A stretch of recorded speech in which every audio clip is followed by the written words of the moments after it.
और चलिए अब खबरें विस्तार से। सीएम भूपेश बघेल ने चार्टर्ड अकाउंटेंट्स से बातचीत की और उसमें अर्थव्यवस्था पर कोरोना संक्रमण के प्रभाव को लेकर मंथन हुआ। इस दौरान सीएम बघेल ने कहा कि कोरोना संक्रमण का हर क्षेत्र में प्रभाव पड़ा है। आम आदमी से लेकर सरकार की अर्थव्यवस्था तक इससे प्रभावित हुई है। इस मौके पर बघेल ने कहा कि प्रदेश में 5 लाख से ज्यादा प्रवासी मजदूर आए, लेकिन यहां बेहतर व्यवस्था होने की वजह से सबसे कम मजदूर लौटे।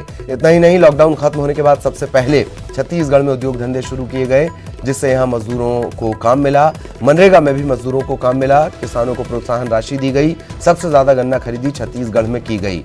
सीएम ने कहा कि लोगों की जेब में पैसे होंगे तो मंदी का असर नहीं होगा। छत्तीसगढ़ में पानी बचाने का काम किया जा रहा है। हर गांव में गौठान के लिए जमीन आरक्षित की जा रही है। सीएम ने यह भी कहा कि 21 जुलाई यानी हरेली के दिन से गोबर की खरीदी की जाएगी और उस गोबर से खाद का निर्माण किया जाएगा।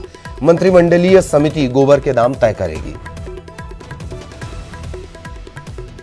कोविड-19 से निपटने के लिए दुनिया के बहुत सारे देशों ने लॉकडाउन का प्रयोग किया, लेकिन बिना तैयारी के हिंदुस्तान में जो लॉकडाउन हुआ है वो हम सबको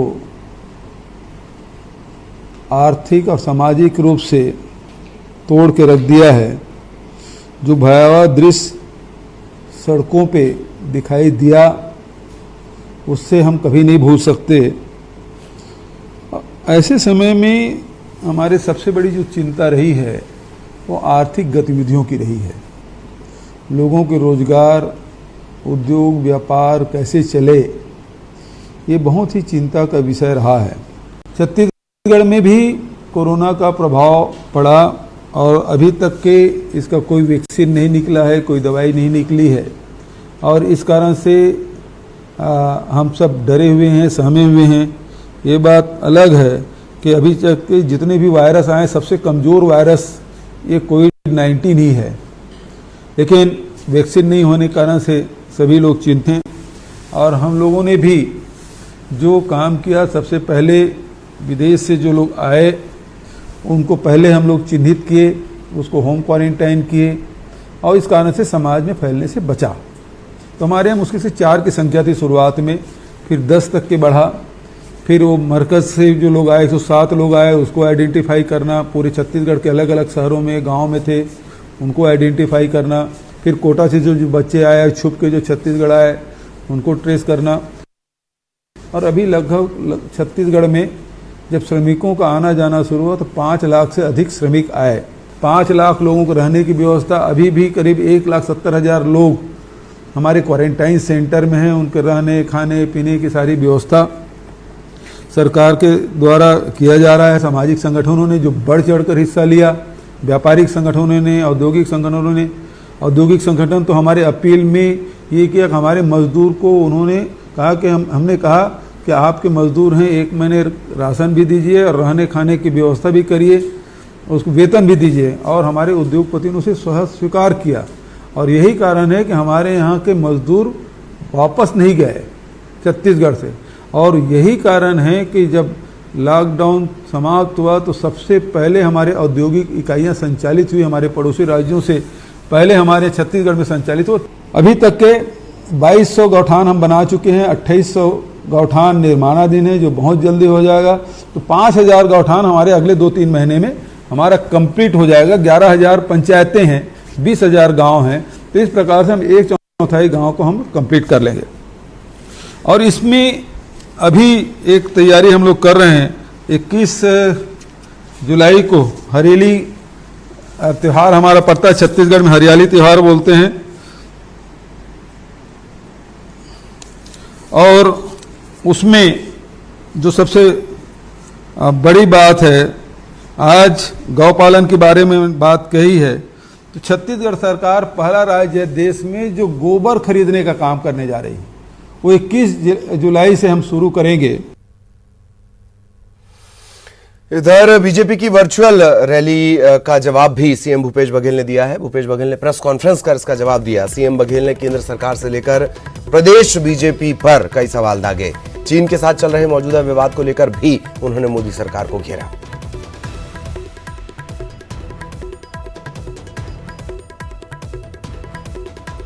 भारतीय जनता पार्टी और केंद्र की जो सरकार है वो लगातार कांग्रेस पर आरोप लगाने का काम कर रही है। चीन की शत्रुता के संबंध में हाल के वर्षों में सभी को जानकारी है, चाहे वर्ष 2013 का हो जिसमें वाई जंक्शन तक डेपसांग मैदान में कब्जा हो, जहां से उन्हें कांग्रेस यूपीए सरकार के समय में हमारे नौजवानों ने संघर्ष करके वापस धकेल दिया था। चाहे वह 2014 में चूमर लद्दाख में .30 आर पोस्ट में जब मोदी जी अहमदाबाद में चीनी राष्ट्रपति के साथ झूला कूटनीति खेल रहे थे, चीनी कब्जा हो, या 2017 में डोकलाम पठार पर चीनी का कब्जा हो। खबर जम्मू कश्मीर से। जम्मू कश्मीर में सुरक्षा बलों को बड़ी कामयाबी हाथ लगी है। अनंतनाग में 3 आतंकी ढेर कर दिए गए हैं। अभी भी मुठभेड़ जारी है। जिले में मोबाइल और इंटरनेट सेवाएं सस्पेंड कर दी गई हैं। और बड़ा अपडेट हम आपको दे रहे हैं। जम्मू कश्मीर में सुरक्षा बलों को बड़ी कामयाबी। अनंतनाग में 3 आतंकी ढेर कर दिए गए हैं और अभी भी ये ऑपरेशन चल रहा है। मोबाइल और इंटरनेट सेवाएं सस्पेंड कर दी गई हैं।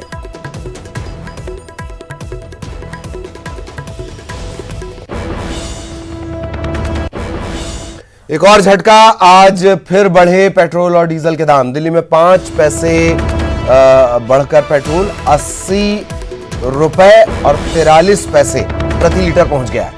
13 पैसे की बढ़ोतरी के साथ डीजल रिकॉर्ड 80 रुपए 53 पैसे प्रति लीटर पहुंच गया है। कल पेट्रोल और डीजल के दाम नहीं बढ़े थे। 23 दिनों में पेट्रोल 9 रुपए 17 पैसे और डीजल 11 रुपए 14 पैसे महंगा हो गया।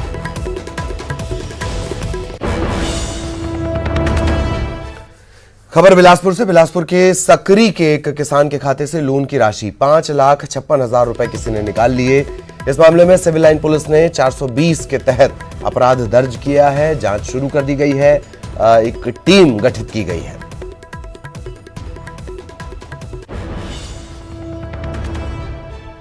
सिर्फ एक शिकायत तो आई हुई है। उसमें एक राम कुमार कौशिक जी हैं जो सकरी के हैं। उनके संबंध में एक शिकायत आता है कि उनके खाते से पैसा निकल गए। मुख्य रूप से डिजिटल इंडिया के अंतर्गत जैसे किसान आवेदन करते हैं तो हमको प्राथमिक तौर पर उनको एटीएम और पासबुक के साथ में चेकबुक भी देना होता है। तो वो किसान वो प्राप्त नहीं किए हुए थे और संभवतः उसमें हमने अभी FIR की कार्रवाई की है। जांच जारी है, बैंक स्तर पर भी जांच जारी है, पुलिस भी इसकी जांच कर रही है। और जशपुर से इस वक्त बड़ी खबर मिल रही है। आकाशीय बिजली की चपेट में आने से 2 लोगों की मौत हो गई है। एक युवती और एक युवक की मौत हो गई है। इलाज के अभाव में दोनों ने दम तोड़ दिया है। घंटों गोबर में दबाकर इस युवती को रखा गया। इस तरीके से ही उपचार ये करते हैं। घंटों इस युवती को गोबर में दबाकर रखा गया। बागबहार थाना इलाका लगता है जहां का ये पूरा मामला है।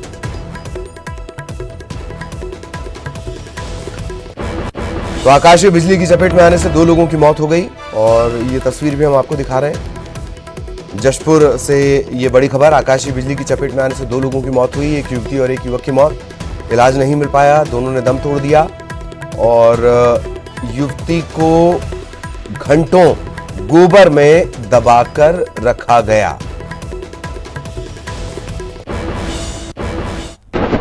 उखड़ती सांसों में प्राण फूंक देगा गोबर। इन जख्मों के लिए इलाज नहीं, गोबर चाहिए। अस्पताल में उम्मीद ने भी तोड़ा दम। अंधविश्वास में 2 लोगों की उखड़ गई सांसें।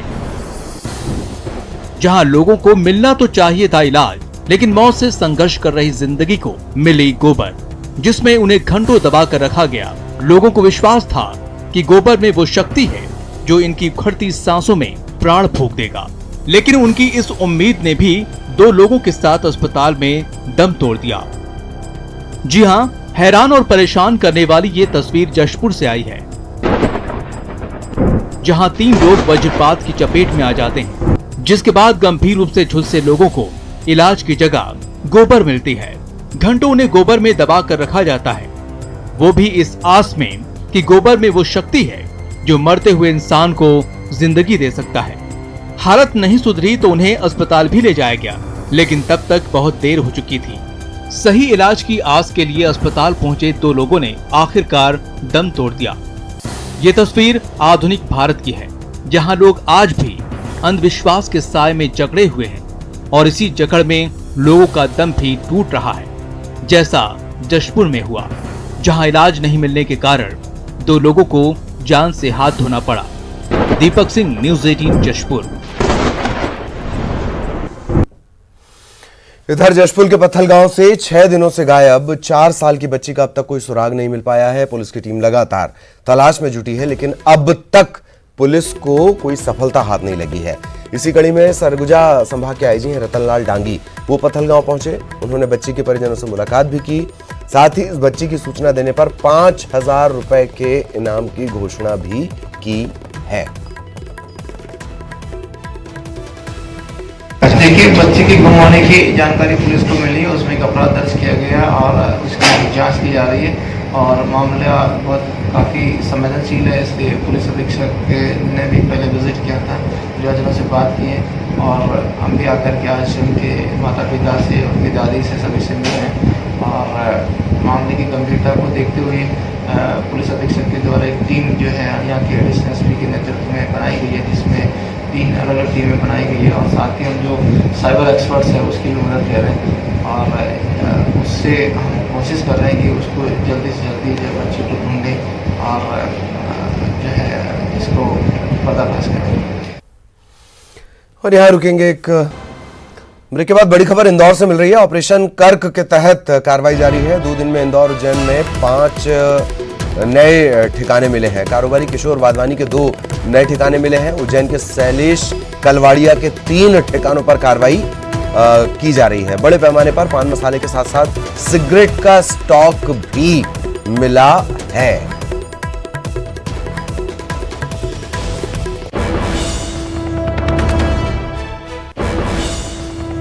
लॉकडाउन से लेकर अनलॉक 1 तक शिक्षा में काफी प्रभाव पड़ा है और इसके बाद प्रदेश में छात्रों के लिए ऑनलाइन शिक्षा शुरू की गई है। ऑनलाइन शिक्षा से छोटी कक्षाओं के छात्रों के अभिभावक काफी परेशान हैं। वहीं प्रदेश के शिक्षा मंत्री, छत्तीसगढ़ के शिक्षा मंत्री डॉक्टर प्रेमसाय सिंह का कहना है कि ऑनलाइन शिक्षा से छात्रों को लॉकडाउन में पढ़ाई में दिक्कत नहीं आ रही। प्रदेश के 2 लाख छात्र इसका लाभ उठा रहे हैं। कोरोना संक्रमण की रोकथाम के बीच बच्चों की पढ़ाई ना रुके, इसी के चलते पढ़ाई तुहर द्वार नाम से ऑनलाइन शिक्षा शुरू की गई है।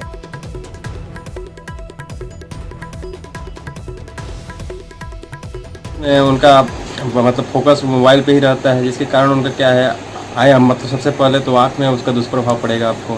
ठीक, दूसरा चीज़ बच्चा क्या कर रहा है उसमें मोबाइल में पढ़ाई ही कर रहा है कि कुछ और भी कर रहा है, मतलब कुछ और वीडियो वगैरह, गाना वगैरह, ये सब मतलब फालतू काम तो नहीं कर रहा है। मतलब ये सब बहुत सारे दुष्प्रभाव भी हैं, प्लस अच्छे कुछ अगर बच्चा उसको अच्छे से वो चीज़ कर सकता है तो उसे बहुत सारा बेनिफिट भी है। हमारे मुख्यमंत्री जी ने कहा कि इसको ऐसे कोई योजना बना के और ऑनलाइन पढ़ाई, आजकल हर चीज़ ऑनलाइन हो रहा है। चाहे बिजली का बिल हो ऑनलाइन होता है, टिकट अगर प्लेन का लेना हो, ट्रेन का लेना हो, ऑनलाइन होती है। तो सारे काम जब ऑनलाइन हो सकते हैं तो पढ़ाई भी ऑनलाइन हो सकती है। और हम लोगों ने शुरुआत किया पढ़ाई तुहर द्वार के रूप में, एक नया ऐप बनाया उसको।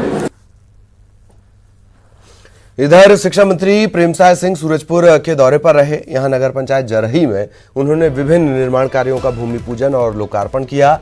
70 लाख की लागत से बनी नई व्यायामशाला का लोकार्पण भी उन्होंने किया। 7 करोड़ के विभिन्न निर्माण कार्यों का भूमि पूजन किया गया।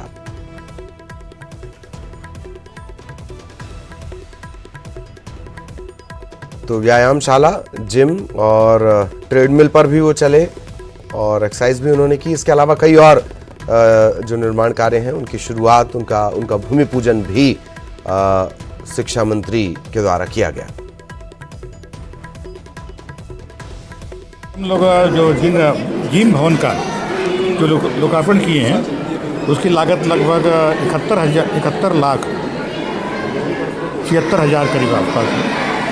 और उसी प्रकार यहाँ की जो आवश्यकता को देखते हुए यहाँ जल आवर्धन योजना और पौनी पसारी जो छोटे मोटे जो काम करते हैं उनके लिए, और अम्बेडकर मंगल भवन और गोठान निर्माण। आज हम लोग की सबसे महत्वपूर्ण हमारे मुख्यमंत्री जी का सोच है कि गोठान हर गांव में होना चाहिए और साथ साथ में शहरी क्षेत्र में होना चाहिए, जिससे कि हमारे आज बहुत से मवेशी जो घूमते रहते हैं रोड में, वो उनको गोठान में उनको रखा जाए। बिलासपुर जिला पंचायत चुनाव को तकरीबन 6 महीने हो चुके हैं, लेकिन अब तक सभापतियों को चैम्बर का इंतजार है। बावजूद इसके जिला प्रशासन के कान पर जूं तक नहीं रेंग रही। अब तक सभापतियों का पहचान पत्र नहीं बना है। फरवरी शुरुआत में जिला पंचायत चुनाव हुआ, मार्च में जिला पंचायत बॉडी का गठन हो गया, सदस्यों के बीच सभापति का चुनाव हुआ, लेकिन 4 महीने बीत जाने के बाद भी सभापतियों के पास न तो बैठने का कमरा है, न किसी सदस्य के पास अपना पहचान पत्र।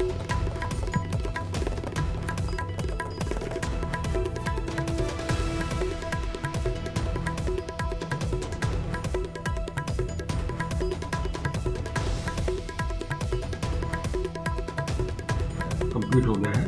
सदस्यों के लिए, सभापतियों के लिए, उनके लिए 3 रूम अलग से बन गए हैं, जिसमें सब में टेबल कुर्सी लग गए हैं। सभापतियों के नेम प्लेट लग गए हैं और उनके कार्ड भी बनकर आ गए हैं। उनको जैसे अब लगातार सभी सदस्य एक साथ नहीं आ पा रहे हैं, तो उनके यहाँ सबकी जगह भेजा जाएगा। वो भी जून लास्ट में या इस बैठक में सबको कार्ड मिल जाएगा।